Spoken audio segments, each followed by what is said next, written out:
오늘 우리에게 주시는 하나님의 말씀은 마가복음 14장 24절에서 25절 말씀입니다. 이르시되 이것은 많은 사람을 위하여 흘리는 나의 피, 곧 언약의 피니라.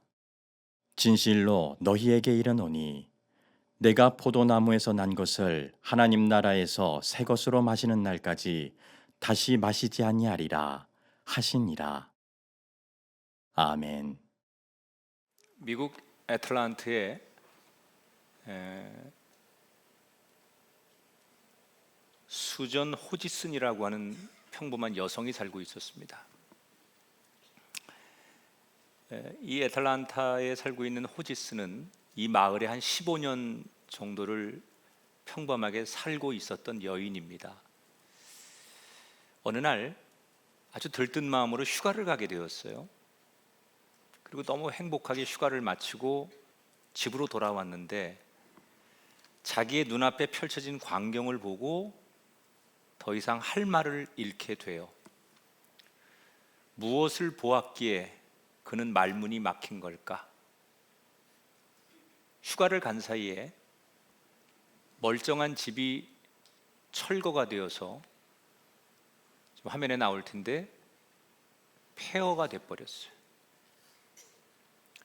15년 동안 살던 자기 집, 며칠 전까지 자기의 보금자리였던 이 집이 휴가를 갔다 오니까 저렇게 돼버린 거예요.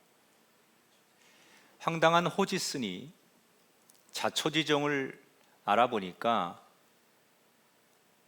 철거업체가 당국으로부터 허가를 받았다고 하면서 그냥 무작정 이 집을 철거해버린 거예요.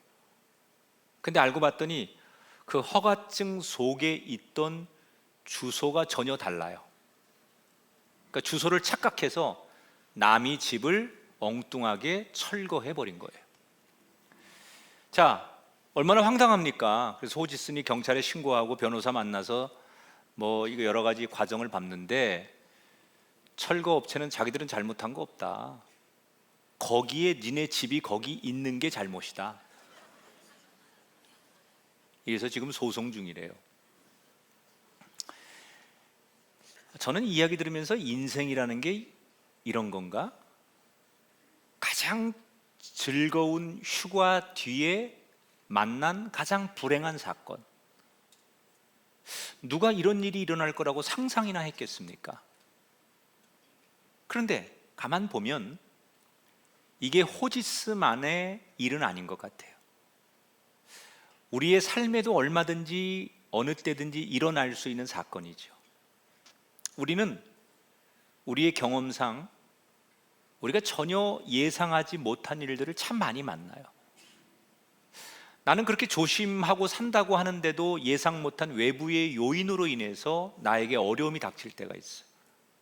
내 의지와 상관없이 정치, 경제, 사회 이런 것 속에 더불어 살다 보니 상식을 뒤집는 일들이 많이 일어나요.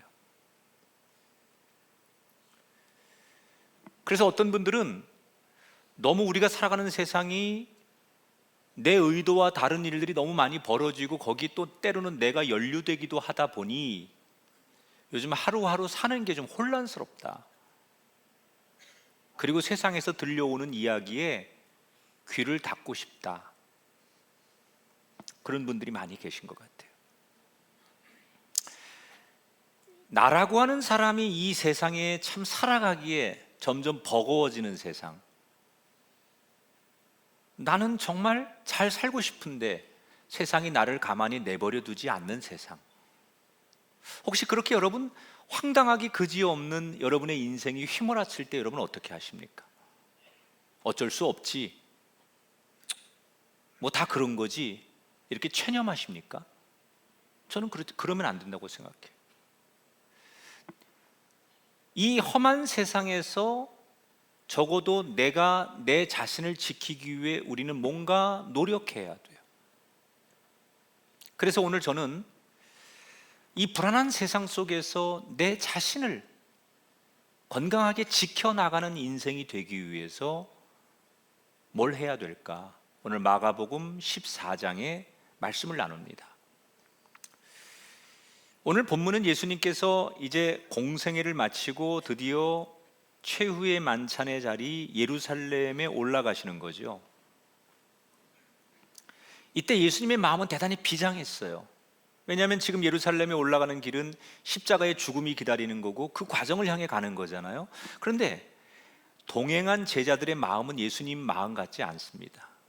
그들은 약간 들떠 있고 뭔가 세상적으로 설레이는 마음으로 예루살렘을 올라갑니다. 왜냐하면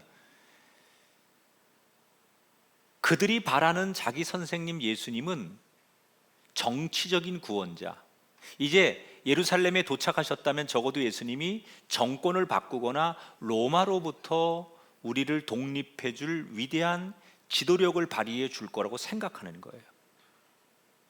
정말 동상이몽이죠. 그런데 예수님은 자꾸 내가 예루살렘에 올라가는 것은 십자가의 죽음을 향해 가는 것이다. 나에게 이런 일이 일어날 것이다. 그러니까 제자들이 심란하고 마음이 혼란스러운 거예요. 자, 그런데 대부분의 제자들은 예수님이 그렇게 말씀하실 때마다 심란하고 혼란스럽긴 하지만 그냥 이해 가지 않는 상황에서 예수님을 물끄러미 바라보고 그렇게 지내는데, 그 중에 조금 똑똑하다고 생각하는 한 제자는 이 상황을 그냥 받아들일 수 없는 거예요. 그래서 그는 자기 생각과 신념대로 움직이기 시작하지요. 그가 바로 가롯 유다였어요. 그는 어떤 생각을 하느냐? 예수님 말씀하는 이 상황을 내가 받아들일 수 없어. 그래서 그는 떨리는 마음으로 유대교 지도자들을 찾아가요. 그리고 예수님에 대한 정보를 다 넘겨주고 그 대가로 은 30세겔을 받기로 거래를 합니다. 예수님을 배신하는 거죠. 왜 가룟 유다가 예수님을 배신했을까? 원래 가룟 유다는 사랑을 많이 받던 제자예요. 그리고 공생의 3년을 예수님과 함께 왔어요. 또 제자들 사이에도 좀 유능한 제자예요. 그런데 이 가룟 유다가 왜 예수님 배신했을까? 성경에 정확하게 기록은 해놓지 않았는데 두 가지 학설이 있습니다. 하나는 이 가룟 유다가 예수님을 자꾸 궁지로 몰아넣어서 예수님의 능력을 끌어내고, 그래서 로마로부터 독립을 이루려고 의도적으로 예수님을 어려움 속에 몰고 가는 것이다. 그래서 배신했다. 또 하나 설은 정말 인간적으로 예수님한테 너무 섭섭한 거예요. 지난 3년 동안 예수님을 향해서 기대했던 자신의 마음, 그리고 예수님을 바라보는 자신의 관점이 전혀 빗나가는 거죠. 어떻게 선생님이 우리한테 이럴 수 있을까? 그래서 인간적으로 너무 실망하는 거예요. 그래서 예수님을 배신하게 되었다. 어떤 것이 맞는지는 몰라요. 그러나 의도가 어느 것이었든 간에 이 가룟 유다에게 그가 그런 마음을 먹고 그리고 돌이킬 수 없는 그런 자기의 길로 가서 예수님과 정반대의 길로 가게 된 결정적 요소가 있어요. 그게 뭐냐? 돈이 개입되는 사건이에요. 그냥 가서 예수님에 대한 불만을 이야기하는 것이 잘못된 것도 있겠지만 그가 예수님에 대한 정보를 넘겨주는 대가를 받죠. 그게 뭐예요? 돈을 받는 거예요. 이때부터 그는 돈을 받았기 때문에 돈의 값어치, 돈이 원하는 대로 그는 그 일을 해야 돼요. 그래서 결국 돈 받은 대가로 그는 예수님을 유대 지도자들에게 넘겨주게 되죠.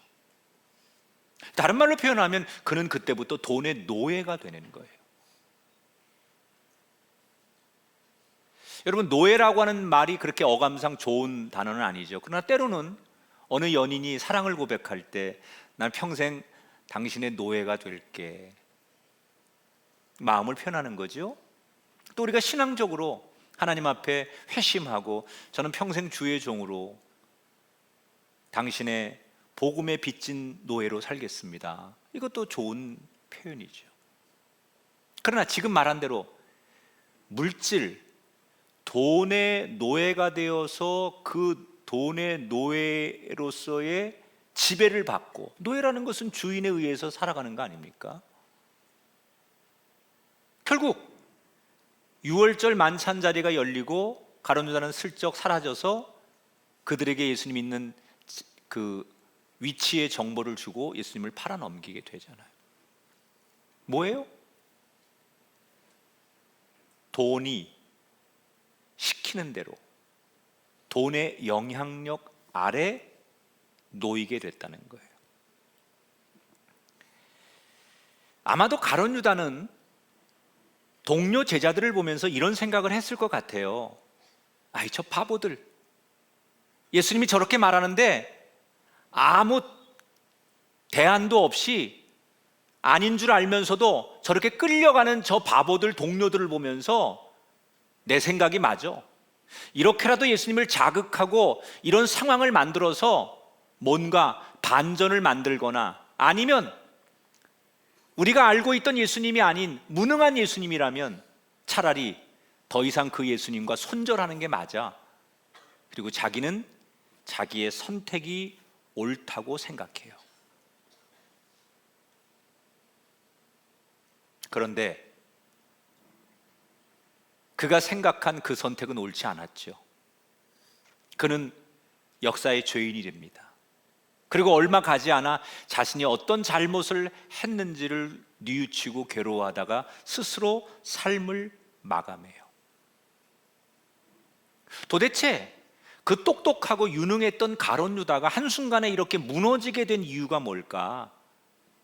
저는 그게 자기 자신을 돈에게 넘겨준 거예요. 돈에게 끌려가는 거예요. 제가 오늘 이 성경에서 이런 관점으로 이 본문을 보는 이유는, 우리 모두는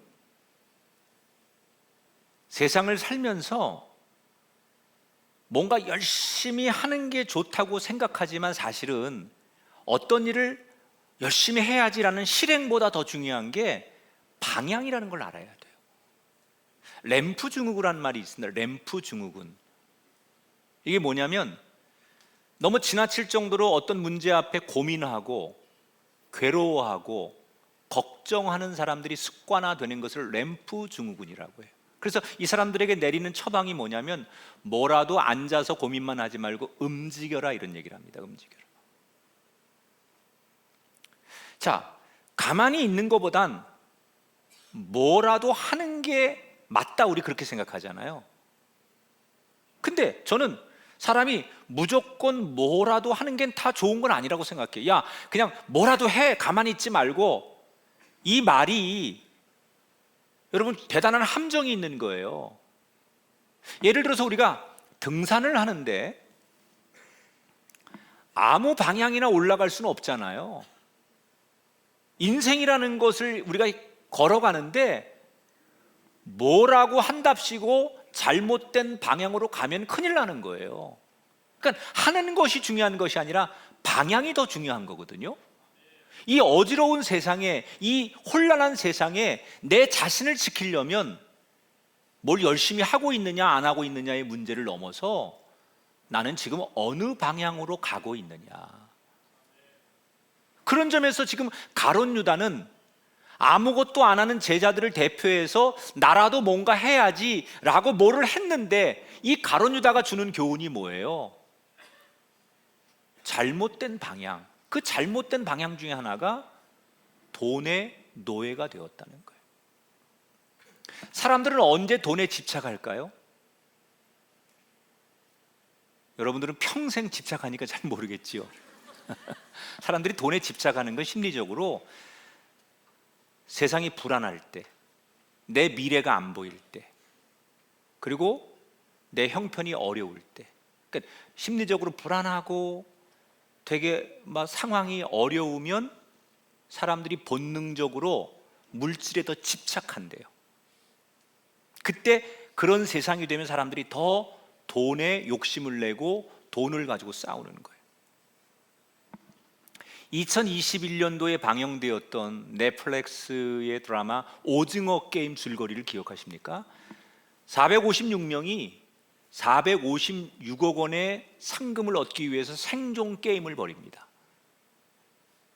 단계를 통과하지 못하면 곧바로 죽음을 당하는 거예요.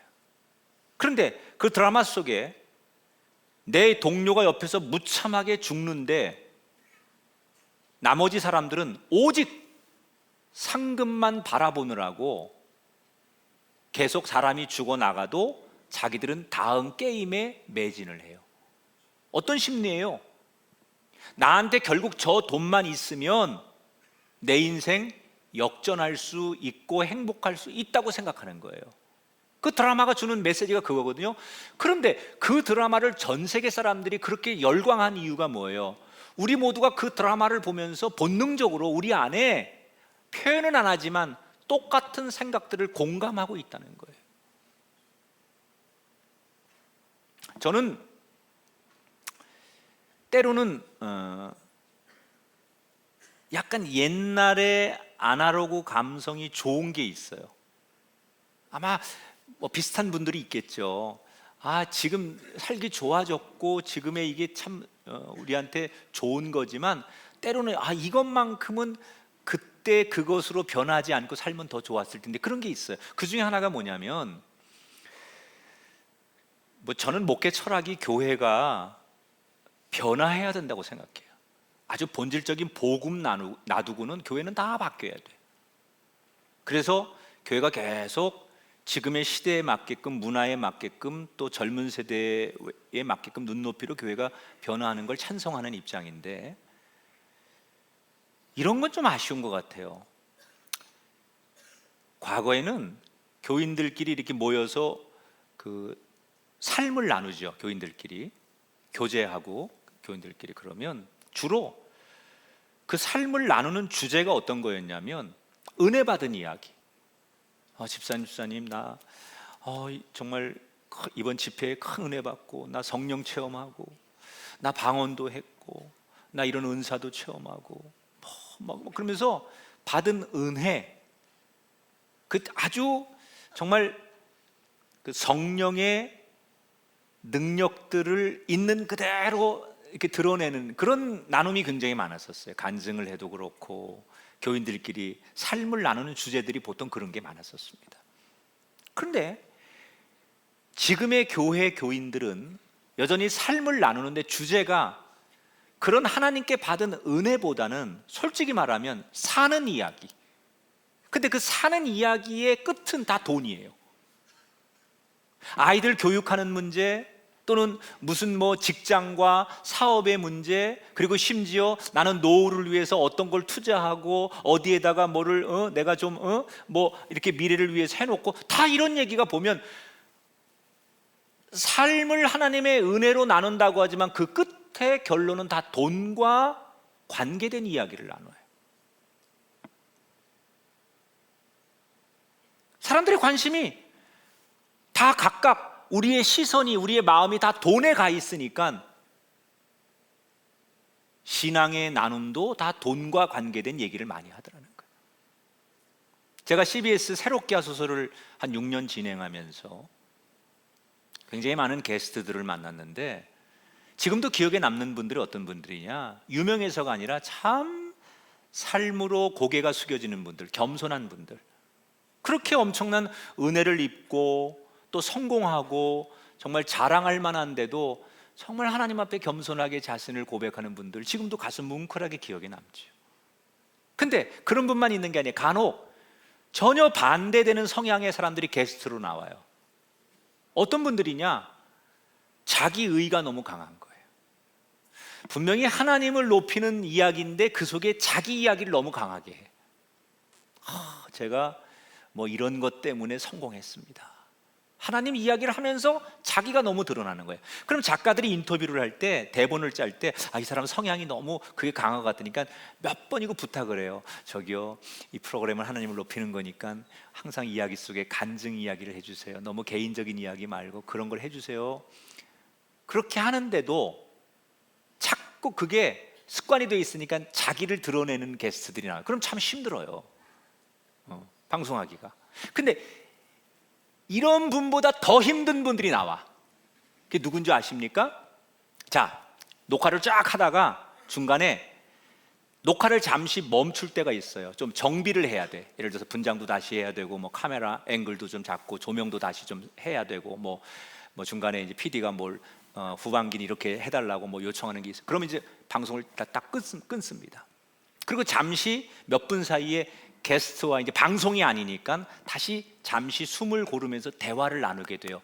그때 바로 그 몇 분 사이에 태도가 180도 바뀌는 분이 있어요. 조금 전까지 카메라가 돌아갈 때까지는 하나님이 하셨습니다, 이렇게 은혜롭게 간증하다가 카메라가 딱 꺼지면 그때부터 온통 세상 얘기를 하는 거예요. 그리고 자기 자랑이에요. 그리고 다시 카메라가 딱 들어오면 하나님이 하셨습니다, 이렇게 얘기해요. 그러면요, 이게 뭐 하는 건가? 그리고 이분의 실체를 알게 되니까 더 이상 아주 깊은 교제와 대화가 아무리 방송이지만 되기가 어려운 거예요. 여러분, 우리가 세상 살면서 돈이라는 게 참 귀한 건데, 이 돈이 아무리 우리가 많이 가졌다 할지라도 그걸 하나님이 지켜주지 않으시면, 예를 들어서 돈이 너무 많은데 하나님이 건강을 그 사람에게서 가져가시거나 다른 상황으로 바꾸시면 그 돈 많은 나는 돈은 많지만 아무것도 못하잖아요.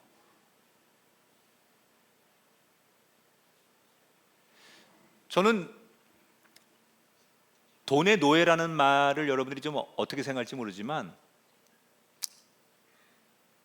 어떤 사람에게는 돈 때문에 친구의 우정을 잃어버리는 사람이 있어요. 가족이에요. 부모든 형제든 가족인데 돈의 문제가 개입되니까 서로 얼굴 안 봐요. 그러면 뭐예요? 나는 돈이 더 소중하다는 거 아닙니까? 결국 돈의 영향 아래 끌려가는 거 아닙니까? 그게 노예죠. 심지어 하나님 앞에 주일을 예배하고 내 믿음을 지키는 것과 돈 2개를 저울에 달아놓고 나는 돈 때문에 오늘 주일을 지키지 못해, 이 돈 문제를 해결해야 되기 때문에 내가 이거는 잠시 내려놔야 돼, 그건 역시도 냉정하게 보면 우린 그렇게 하나님이 소중하고 믿음이라는 가치가 있다고 하지만 이 돈의 노예로부터 자유로울 수 없는 거예요. 그래서 맘몬 신이라고 하잖아요. 돈이 갖는 위력이 굉장한 파워가 있기 때문에 맘몬 신이라고 불러요. 근데 여러분, 이 돈보다 훨씬 강한 분이 하나님이십니다. 그러니까 돈의 노예가 안 되는 비결이 있다면 돈보다 훨씬 강한 하나님을 두려워하고 붙잡으셔야 돼요. 특별히 여러분, 이 돈의 노예가 되는 사람들의 특징을 보면 남과 비교하면서 그 경쟁심에서 자유롭지 못한 사람들. 저도 SNS를 하는데 그 선을 좀 정해서 합니다. 저는 너무 그 시간에 거기다가 하루 종일 매달리는 거 안 하고요, 제가 생각하는 거 정도를 딱 올리고 그냥 덮습니다. 죄송하지만 올라온 거 잠깐 보고 예를 들어서 좋아요 정도 눌러주고 이런 정도는 서로 이 커뮤니케이션 하는 거니까 하지만 다 그걸 찾아서 보거나 그렇게는 안 하거든요. 왜냐하면 그 SNS가 주는 게 되게 사람들이 어떤 패단이 있냐면요, 남들이 올린 그런 사진이나 남들이 올린 어떤 그 사람의 삶의 일부분을 엿보면서 열등감을 되게 많이 갖습니다. 거기 올리는 거 보면 좀 연출된 거 아닙니까? 폼나게 어디 가서 여행하면서 찍은 거, 좋은 자연, 누구한테 선물 받은 거, 이런 거 올리는 거잖아요. 그런 거를 보면서 나는 왜 저 사람이 누리는 걸 누리지 못하지? 이렇게 자신이 초라하다고 느끼는 거예요. 그래서 그 사람을 보면서, 그런 걸 보면서 내가 그렇게 살지 못하면 나는 실패한 사람이고 불행한 사람이라고 스스로 자기를 부정합니다. 여러분, 솔직히 말하면 돈의 노예가 되어서 그 영혼이 망가진 채 겉으로 치장하는 인생보다는요, 저 들판에 이름도 없는 작은 꽃 한 송이가 하나님 눈에는 더 아름다운 거예요. 내 인생의 목표가 나를 이것저것 치장해서 남들에게 내가 이런 사람이야 라고 내 치장을 자랑하는 것으로 기뻐하지 말고, 그 하나님 눈에, 그 한 분이신 하나님 눈에 아름다우면 그걸로 그 인생은 성공한 인생이라는 생각을 가지셔야 돼요. 가룟 유다처럼 돈에 끌려가고 돈이 주는 지배 아래 놓이는 인생이 아니라 저와 여러분 하나님께 이끌리게 되기를 축복합니다.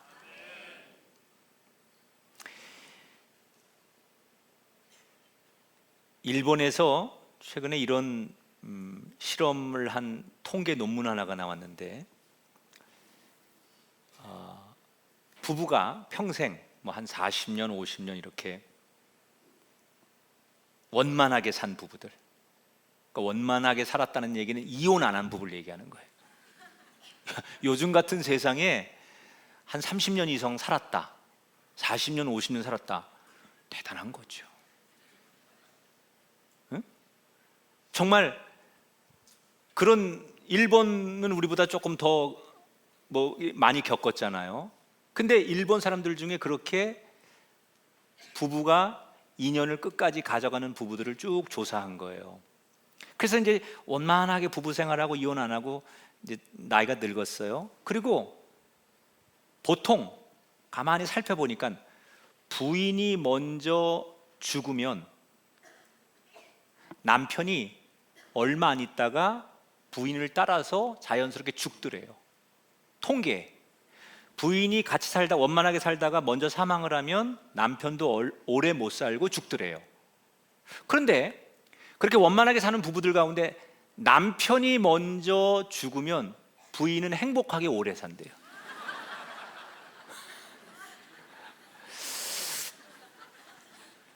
그 왜 그런 거냐?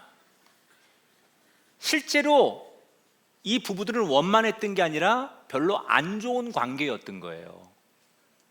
그런데 감정을, 속에 있는 걸 표현하지 않은 거예요.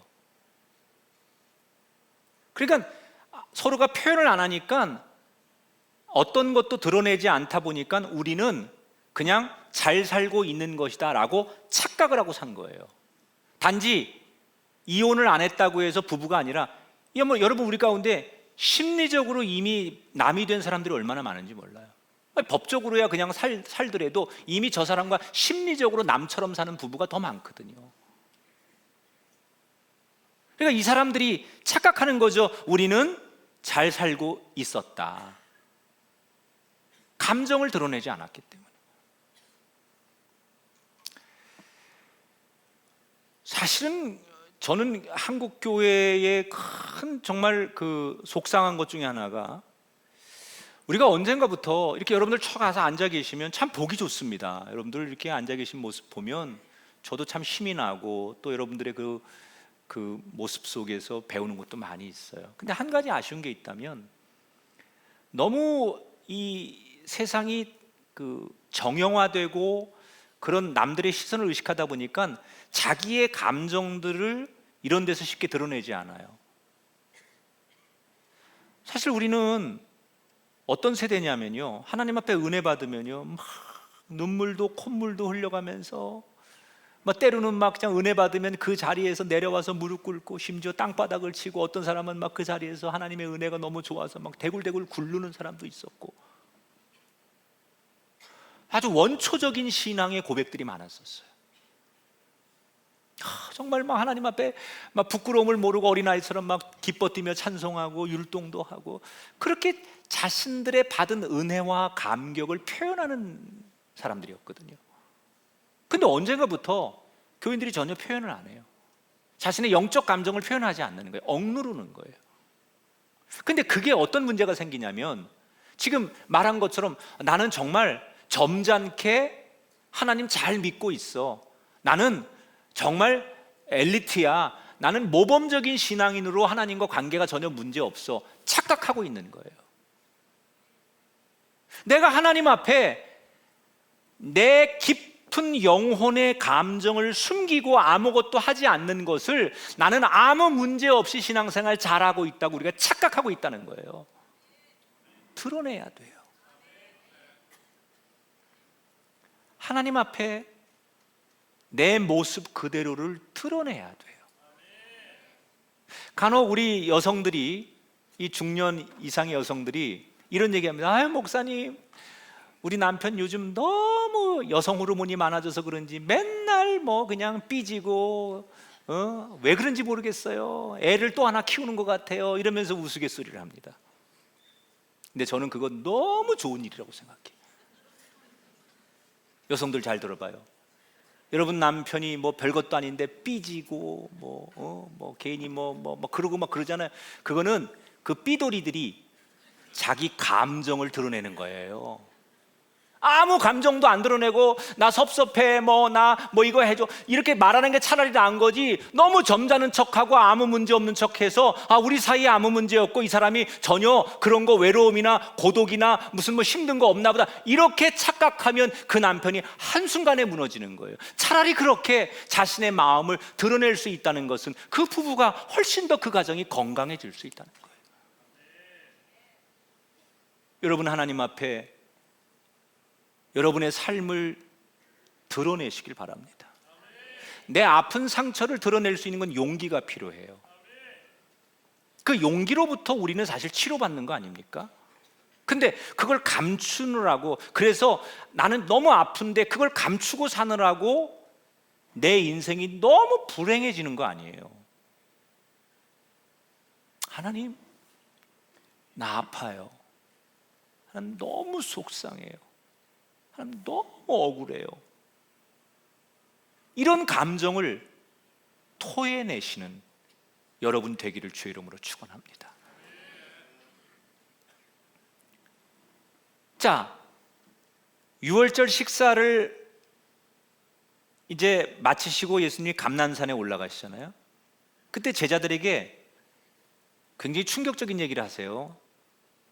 너희가 다 나를 버리게 될 것이다. 그랬더니 제자들이 술렁이고, 특히 베드로는 호언장담을 하면서 그럴 일이 있겠습니까? 다른 사람은 다 도망가도 저는 주님과 함께 죽을 겁니다. 그렇게 큰 소리 치는 베드로를 예수님이 빙그레 미소와 함께 바라보며, 오늘 밤 닭이 2번 울기 전 네가 나를 3번 부인할 거다. 자, 예수님 왜 잠시 뒤에 일어날 일을 미리 제자들에게 얘기하셨을까요? 그 의도가 28절에 나와요. 자, 뭐라고 나오느냐? 그러나 내가 살아난 후에 너희보다 먼저 갈릴리로 가겠다, 이렇게 말씀하셨어요.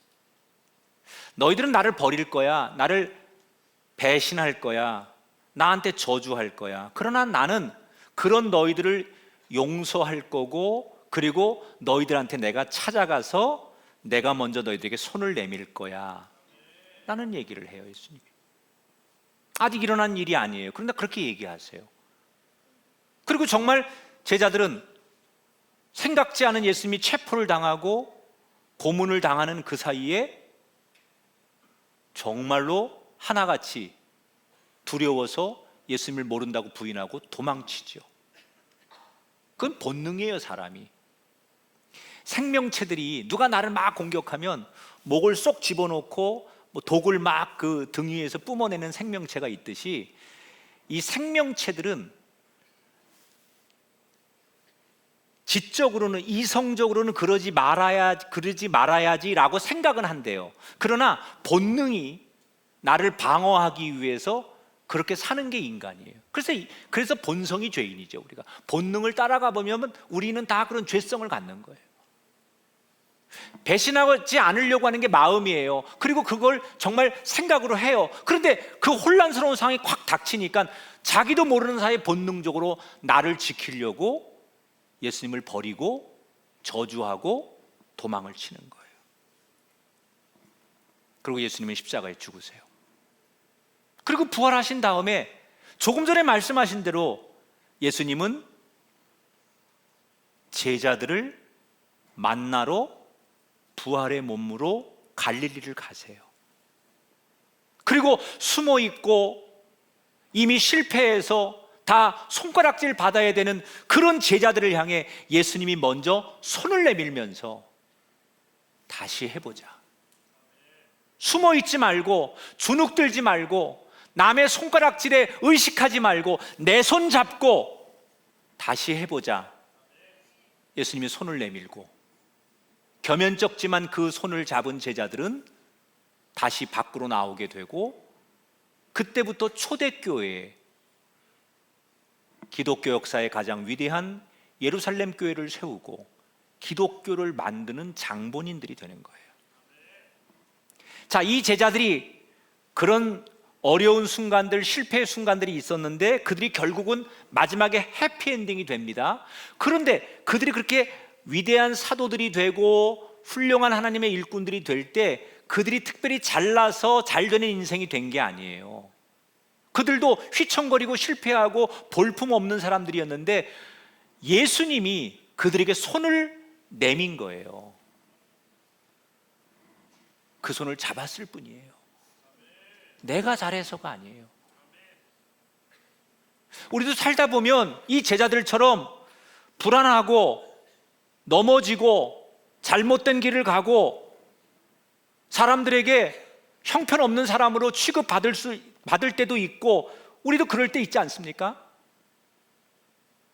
그때 내 힘으로 나를 일으킬 수 없어요.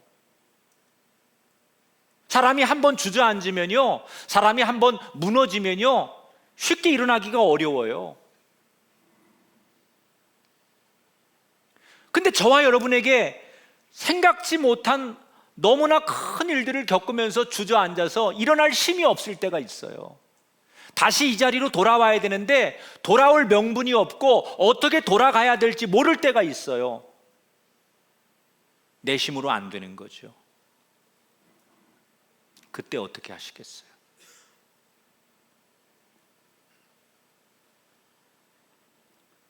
많은 분들이 내비게이션을 켜고 운전하다가 길을 잃어도 이제는 당황하지 않아요. 왜냐하면 이 내비게이션이 재탐색해서 길을 알려줍니다. 저도 가끔 운전하면 저는 항상 이렇게 시간이 없으니까 최소 시간을 먼저 눌러요. 똑같은 시간이어도. 그러면 얘가 가다가 제가 몇 분 간격으로 업데이트를 계속 하잖아요. 그러다가 전혀 내가 인식하지 못하는 새로운 길로 막 반대되는 길로 갈 때가 있어요. 이렇게 돌아서 이 길로 가면 전혀 반대인데 이런 생각이 들거든요. 그래서 몇 번은 내비게이션과 싸우다가 낭패를 당한 적도 있어요. 근데 지금은 믿어요, 내비게이션을. 혹시 잘못 들어가도 지나쳐도 얘가 다시 재탐색해서 안전하게 나를 목적지까지 가게 해줘요. 그걸 믿는 거예요. 그래서 요즘은 하나님과 내비게이션이 동급이라는 분도 있더라고요. 같이 믿는데. 우리가 넘어졌을 때 다시 시작할 수 있도록 손 내미시는 분이 있어요. 우리가 방향을 잃었을 때 다시 올바른 방향으로 가도록 손 내미시는 분이 있어요. 우리는 그 손을 잡으면 됩니다.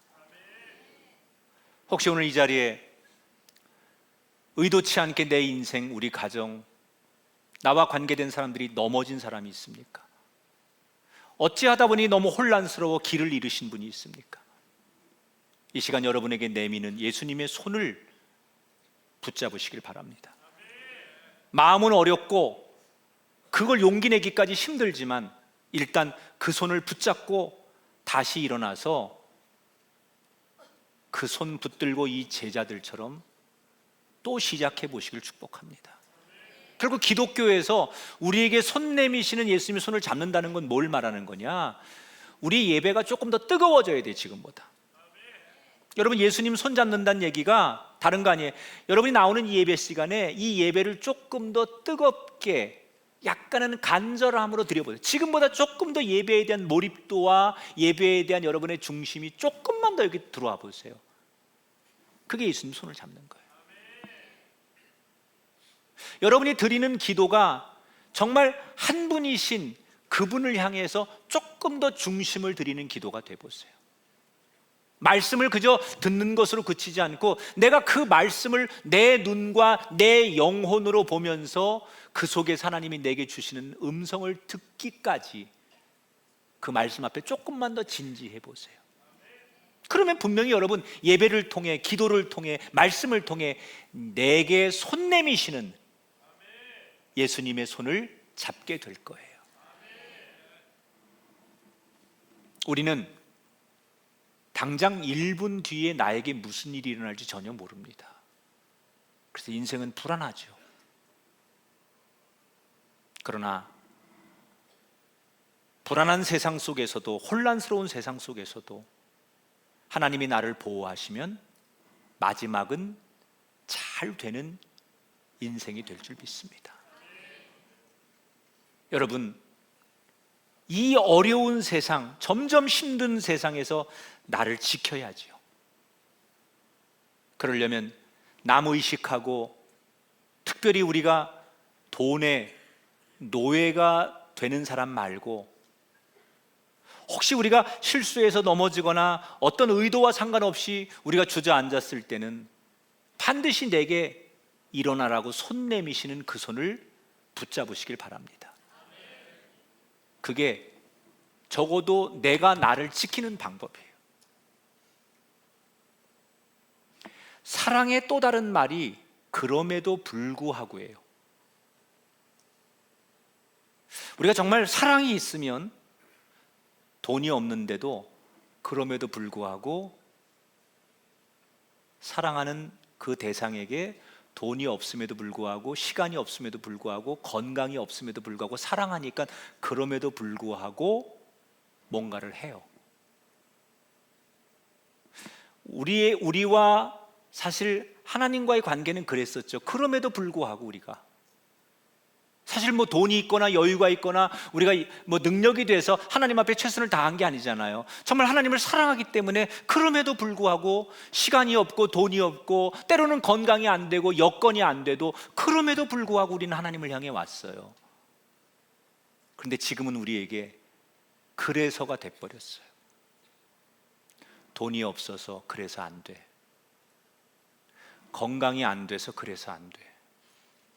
시간이나 여건이 안 돼서 그래서 안 돼. 저는 요즘 저라고 하는 캐릭터를 하나님 앞에 그리고 누군가에게 어떻게 표현하면 좋을까 그러면서 문득 내가 참 맛깔나는 인생을 살고 싶다. 맛깔나는. 맛이라는 게 음식에만 있는 게 아니라 그 사람에게 저 사람 참 맛깔난다. 그죠? 말할 때 참 맛깔나게 말하고 뭐 노래를 할 때 참 맛있게 한다. 그런 얘기 하잖아요. 나는 맛으로 표현하면 정말 남들에게 또는 누군가에게 내가 정말 그런 맛깔나는 인생일까? 그래서 정말 그렇게 살고 싶다. 멋이 아니라 정말 맛깔나는. 근데 어떤 사람은 진짜 표현이 좀 그런데 맛대가리 없게 사는 사람이 있어요. 진짜 저 사람 보면 왜 저렇게 살지? 그런 사람이 있잖아요. 멀리 볼 것도 없어요. 그죠? 참 맛없이 사는 사람들이 있어요. 근데 제 주변에 저 사람 참 맛깔나게 사네. 저 부부 참 맛있게 산다. 이런 느낌을 주는 부부들이 있거든요. 그런 사람들 보면요, 무슨 되게 예쁘고 뭐 똑똑하고 뭐 좋은 직업을 갖고 그런 사람들이 아니에요. 물론 그런 분도 있지만요, 그런 거와 전혀 조건과 상관없이 어떤 사람들이 보면서 맛깔나게 산다라고 느끼냐면요, 매력 있게 사는 사람이에요. 매력 있게. 그러니까 우리 생각할 때는 이런 조건이 갖춰져 있어야만, 이런 양념이 있어야만 훨씬 더 맛깔나는 인생을 살 것 같지만 그게 아니에요. 전혀 그럴 만한 조건을 안 가졌는데 삶을 보면 되게 저 사람 참, 내가 볼 때 참 부럽게 산다, 참 잘 살고 있다, 참 맛있게 산다, 이런 생각을 갖게 하는 사람들 보면 그 가진 조건이 문제가 아니라 굉장히 매력적으로 살아요. 그 매력이라는 게 뭐예요? 자기의 색깔을 드러내는 거예요. 여러분, 예수 믿는 게 부끄러운 겁니까? 여러분의 색깔이에요. 그게 매력이에요. 그냥 여러분, 나는 크리스천입니다, 나 오늘도 부족하지만 하나님 말씀 앞에, 거울 앞에 나를 내놓고 부족하지만 하나님의 뜻 앞에 살려고 노력합니다. 제가 잘 안 되지만 그렇게 살려고 합니다. 내가 예전에는 내 뜻대로 살았지만 나는 지금 하나님이 나에게 원하시는 게 뭘까? 그걸 고민하며 삽니다. 근데 잘 안 됩니다. 그렇게 여러분 자신을 여러분의 색깔로 표현하고 드러낼 수 있을 때, 여러분 누구에게든지, 저 사람 뭐 돈이 많은 거 아니고, 저 사람 무슨 뭐 굉장히 부러운 위치에 있는 거 아닌데, 누가 보든 간에 저 사람 참 맛깔나게 사네, 그러지 않을까? 저는 그렇게 살고 싶어요. 여러분에게도 그 정말 맛있는 인생, 참 저 사람 정말 맛깔나게 사네, 저 집이 정말, 저 가정이 참 그렇게 매력 있게 사네, 그런 고백을 들을 수 있고 그런 열매를 나눌 수 있는 저와 여러분이 되기를 축복합니다. 이번 한 주 맛있게 삽시다. 정말 매력 있는 사람으로 그렇게 살다가 하나님 앞에 돌아오시는 저와 여러분 되기를 주님의 이름으로 축복합니다.